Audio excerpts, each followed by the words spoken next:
Halo rekan Kongko Hukum Bro Ensis. Saat ini saya sedang bersama Kak Lista Hulistiati. Beliau adalah advokat dan juga mediator. Dan di mana dalam dinamika menjadi advokat sering menangani kasus-kasus yang diantaranya adalah kasus tentang perceraian. Nah, oleh sebab itu kita tanyakan langsung kepada yang bersangkutan. Apabila ada kasus perceraian itu bagaimana? Apakah langsung wah ya ini udah gak bisa lagi ditolerir atau gimana, langsung cerai atau bagaimana? Ya, terima kasih rekan Ferdi. Alhamdulillah bisa berkunjung ke kantor ya. Ya. Segala bentuk persoalan hukum yang masuk ke persidangan atau peradilan itu diwajibkan melalui mediasi terlebih dahulu.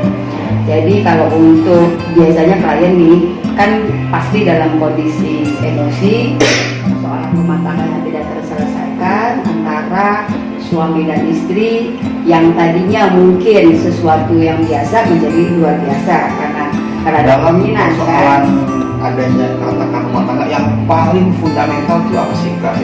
Biasanya sih yang saya tangani selama ini terutama itu faktor ekonomi. Itu paling faktor ekonomi yang pertama. Yang kedua itu biasanya faktor komunikasi.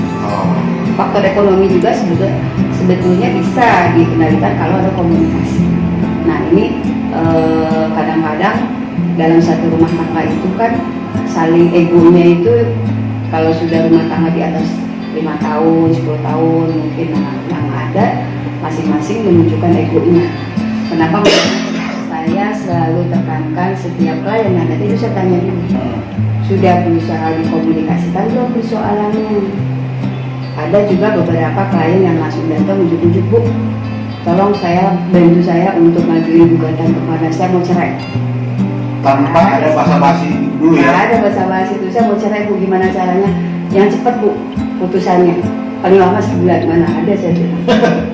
Sabar dulu, sabar gitu kan.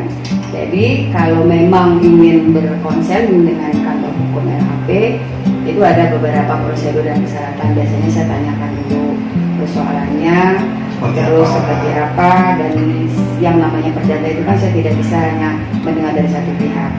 Saya selalu biasakan menerima klien memposisikan diri saya sebagai mediator, bukan sebagai pengacara. Kalau kalau saya sebagai pengacara, ada beberapa faktor yang harus kita berikan arahan juga kepada klien. Seperti misalnya, saya mempunyai hak juga untuk berkomunikasi atau menghubungi si calon tergugahnya. Berarti kalau ini istri, suaminya ya? Ya, rata-rata yang datang itu perempuan. Pasti tergugat itu laki-laki. Ada juga sih beberapa kaum laki-laki, karena kalau untuk laki-laki kan sifatnya permohonan, tapi kalau untuk perempuan ke pengadilan itu sifatnya gugatan. Sebelum masuk ke ranah surat kuasa untuk proses pengadilan, saya tawarkan dulu untuk proses mediasi, karena bagaimanapun segala sesuatu yang saya akan dampingi, saya wajib mengetahui hitam dan putihnya persoalan yang dihadapi oleh si klien. Biasanya kalau saya itu, makanya kenapa saya tawarkan dulu mediasi, karena pada saat proses masuk kita daftarkan gugatan ke pengadilan, dari pengadilan pun tetap akan wajib mengarahkan untuk mediasi lebih dahulu. Nah, sebelum masuk ke ranah pengadilan bisa saya mediasikan dulu nih. Jadi saya tahu dulu persoalannya sebenarnya, hitam dan putihnya saya tahu, saya mediasikan. Biasanya sih ada beberapa juga yang mau juga. Yang mau nih, pengertiannya mau batal bercerai atau bagaimana? Ini, jadi ada juga beberapa dari sekian case yang pernah saya tangani, mungkin ada dari 5 yang tadinya mau bercerai, pada akhirnya dia tidak jadi bercerai, ujung dengan adanya mediasi. Loh, kalau begitu tidak ditangani kasusnya, gimana nggak jadi jasa hukumnya nggak jadi dipakai dong? Mediatornya yang nggak dipakai. Jadi ini kali saya mediator itu lebih besar daripada. Jadi kali saya ini advokat mediator. Kalau nggak ada advokatnya, mediatornya juga. Jadi saya memposisikan diri sebagai mediator lebih dahulu dibanding saya sebagai, karena pada saat nanti saya memposisikan sebagai mediator, saat tertentu nih, saat awal. Mediator, saya kan harus mendampingi kedua belah pihak, karena yang namanya proses mediasi ada pertemuan satu arah, ada pertemuan dua arah. Jadi saya pertemukan dulu, saya konseling dulu si pelapor, si penggugat, si istri, main ini gitu ya. Saya dengan persetujuan saya minta tanda tangan isi formulir. Kalau ini mau proses mediasi, saya hubungi pihak tergugat, calon tergugatnya, si suami, apakah bersedia untuk dimediasi karena ada laporan-laporan yang saya harus klarifikasi, makanya saya tawarkan mediasi. Biasanya ada juga sih yang sampai itu juga langsung menolak, ada juga yang oh ya bu siap bu. Rata-rata sih menerima. Pada akhirnya apakah memang proses itu menjadi cerai atau proses itu menjadi rujuk, itu nanti ketahuan pada saat mediasi itu gitu ya. Pada saat mediasi akhirnya mereka memutuskan untuk tidak bercerai, tetapi mereka akan terikat dalam suatu surat pernyataan. Oh, disepakati bersama. Disepakati bersama, win-win solution. Kadang-kadang kan komunikasi antar suami istri ini ada yang miss.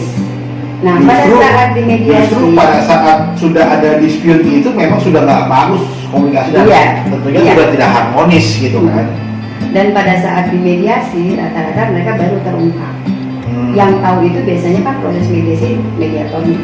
Oh ternyata si suami ini sebetulnya nggak suka kalau istrinya itu seperti ini gitu.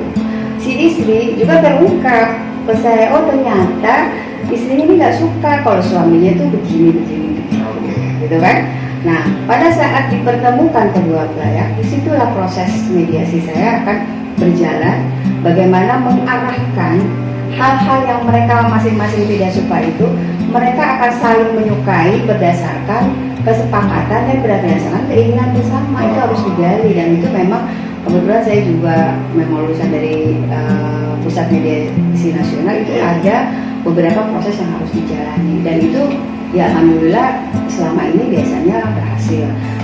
Oke, sobat Kongko Hukum, itu tadi penjelasan Kalista. Keretakan rumah tangga tidak melulu harus ke pengadilan dan bercerai. Ternyata juga dapat diselesaikan di luar pengadilan dengan waktu yang efektif dan efisien, dan ternyata dua-duanya juga mendapat manfaat. Kongko Hukum, jangan lupa like, comment, and subscribe. Thank you.